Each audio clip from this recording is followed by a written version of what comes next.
In today's video, I'm going to show you how you can sign out of your Gmail account on your Android phone. So here's what you need to do. So first, go to Gmail. It's just easier if you load up Gmail. Then click on your profile icon.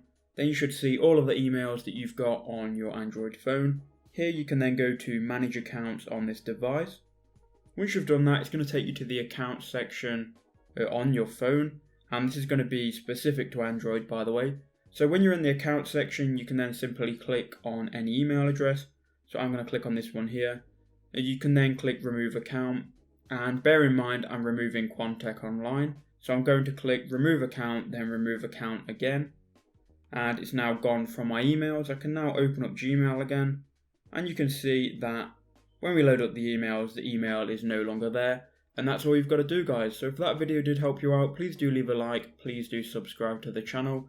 And also let me know in the comment section below if I've helped you out. Cheers guys, and I'll see you all in the next one.